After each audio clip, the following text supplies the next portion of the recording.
ইউরোপের সবচেয়ে শক্তিশালী সেনাবাহিনী গড়ার পরিকল্পনা কেন হঠাৎ জার্মানির এজেন্ডায় চলে এসেছে? রাশিয়ার সম্ভাব্য হুমকি কি এত বড় যে জার্মানি নতুন কৌশলে সশস্ত্র বাহিনী পুনর্গঠন করছে? আর মার্কিন পররাষ্ট্রনীতির পরিবর্তন কি এই সিদ্ধান্তকে ত্বরান্বিত করেছে? এসব প্রশ্নই এখন ঘুরছে আন্তর্জাতিক মহলে, কারণ সম্প্রতি জার্মান চ্যান্সেলরের বক্তব্যে তোলপাড় গোটা বিশ্ব।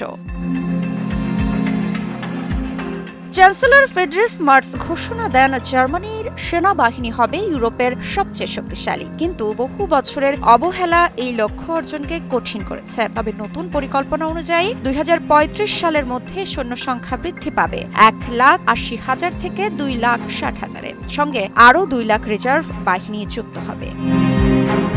শুরুর দিকে নিয়োগ হবে স্বেচ্ছাসেবী। মাসিক বেতন শুরু হবে 2600 ইউরো, বর্তমানের চেয়ে 450 ইউরো বেশি। তবে নির্ধারিত কোটা পূরণ না হলে সরকার বাধ্যতামূলক ডাকে যেতে পারবে। 2026 থেকে 18 বছর বয়সী প্রতিটি তরুণ তরুণীদের কাছে সেনাবাহিনীতে যোগ দেওয়ার আগ্রহ জানতে প্রশ্নপত্র পাঠানো হবে। পুরুষদের জন্য এটি বাধ্যতামূলক। 2027 থেকে 18 বছর বয়সী পুরুষদের বাধ্যতামূলক স্বাস্থ্য পরীক্ষা চালু হবে।